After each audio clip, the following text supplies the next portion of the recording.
Hello दोस्तों, राधे राधे। आज हम बात करने वाले हैं कि हम मकर संक्रांति में लड्डू गोपाल की सेवा कैसे करें। तो हमने डेली की तरह ही लड्डू गोपाल को जगा लिया था और मंगला आरती के बाद अब हम उनका स्नान करने जा रहे हैं। तो हम प्लेट सजा रहे हैं, तो हम अब उनका स्नान कराएंगे। स्नान कराने के लिए पहले हम पानी लेंगे जिसमें हम कुछ तिल डाल के, क्योंकि मकर संक्रांति है तो तिल का बहुत महत्व होता है, तो हम पहले तिल वाले पानी से स्नान करवाएंगे। उसके बाद पंचामृत से स्नान करवाएंगे। आप कच्चे दूध जैसे दही और शहद, और उसके बाद हम साफ पानी से स्नान करा सकते हैं। तो मैं भी उसी तरह से करा रही हूँ। पहले मैंने कच्चा दूध डाला है और फिर मैं दही से स्नान करवा रही हूँ। उसके बाद आप चीनी, बूरा चीनी या फिर पिसी हुई चीनी, जैसी भी चीनी है उसको भी स्नान में यूज़ कर सकते हैं। और शहद भी डालेंगे। इस तरह से हमारे कान्हा जी का स्नान करवा रहे हैं हम।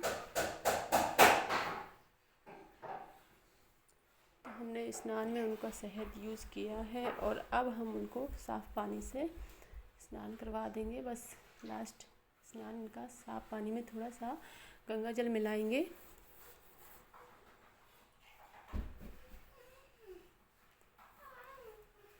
अब हम लास्ट में इनको साफ़ पानी से स्नान करा देते हैं। इसके बाद हमारे कान्हा जी का स्नान कंप्लीट हो जाएगा। ये देखिए कितने साफ हो गए हैं हमारे कान्हा।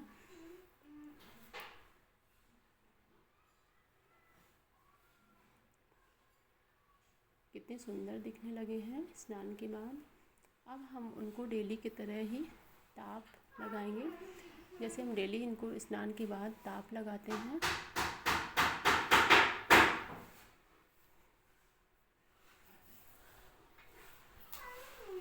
मकर संक्रांति में दान का बड़ा महत्व होता है।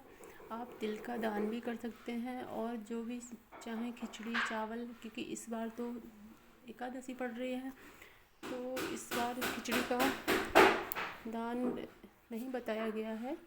आप तिल का दान कर सकते हैं इस बार। तिल के लड्डू जैसे तिल की चिक्की वगैरह। तो हमने अभी अपने कान्हा को ताप लगाने के बाद मसाज कर दिया। उसके बाद अब उनको श्रृंगार कर रहे हैं हम। कान्हा जी का माला थोड़ा हैवी हो गया है, इसलिए मुश्किल पड़ रहा है उनको पहनाने में। अब हमारे कान्हा जी का श्रृंगार कंप्लीट होने ही वाला है, क्योंकि मकर संक्रांति है तो हमें हमारे कान्हा को नए कपड़े ही पहनाने चाहिए। हमने उनके लिए नए कपड़े अपने हाथों से ही तैयार किए थे। तो हमारे कान्हा जी का श्रृंगार कंप्लीट हो गया है और हम उनको अब टीका लगा रहे हैं। टीका आप चंदन से भी लगा सकते हैं, हल्दी से भी लगा सकते हैं। और उनको हम निछावर के तौर पे कुछ तिल और कुछ पैसे, जो भी आपसे बन सके दक्षिणा, वो हम रखेंगे। और इसके बाद उनकी आरती की भी तैयारी करेंगे। उनको मकर संक्रांति में पतंग भी भेंट करें अपने कान्हा जी को। कान्हा जी को अपने बेटे के समान ही समझना चाहिए, इसलिए उनको जो भी ज़रूरत है उनको गिफ्ट भी हमें समय समय पे प्रदान करनी चाहिए। और अब हम उनकी आरती कर रहे हैं। उनको 3 बार हम आरती देते हैं हमेशा। आरती करने के बाद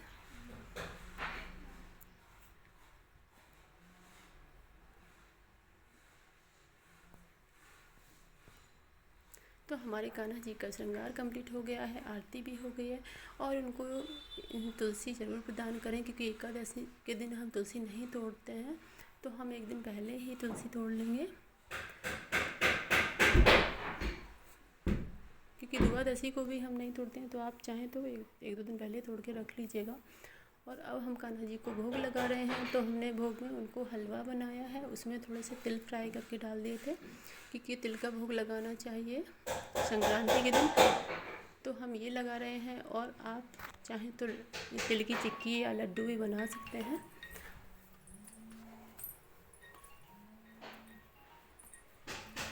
तो इस तरह से कान्हा जी का भोग मैंने लगाया और उनका श्रृंगार किया। इस तरह से कान्हा जी को भोग करने के लिए हम घंटी भी बजा सकते हैं, क्योंकि घंटी बजाने से वो खुश होते हैं कान्हा जी, क्योंकि कहा जाता है घंटी बजाने से वेदों की ध्वनि निकलती है। इस तरह से उनको वेदों की ध्वनि बहुत पसंद होती है। इस तरह से हम खाने से पहले उनको घंटी बजा के सुनाते हैं और 3 बार तालियां भी बजा सकते हैं। मकर संक्रांति में दान का बहुत महत्व होता है, तो आप लोग दान में ज़रूर कीजिएगा। तिल के लड्डू वगैरह गाय को खिला सकते हैं और किसी को दे सकते हैं दान में, जो भी ज़रूरतमंद है।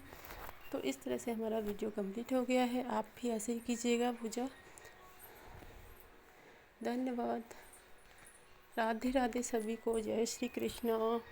आपको वीडियो पसंद आया है तो इसे लाइक ज़रूर कीजिएगा, कमेंट कीजिएगा कि आपको कैसा लगा है, और शेयर कीजिए। अगर आप नए हैं तो इसे सब्सक्राइब ज़रूर कीजिएगा। राधे राधे सभी को। जय श्री कृष्णा।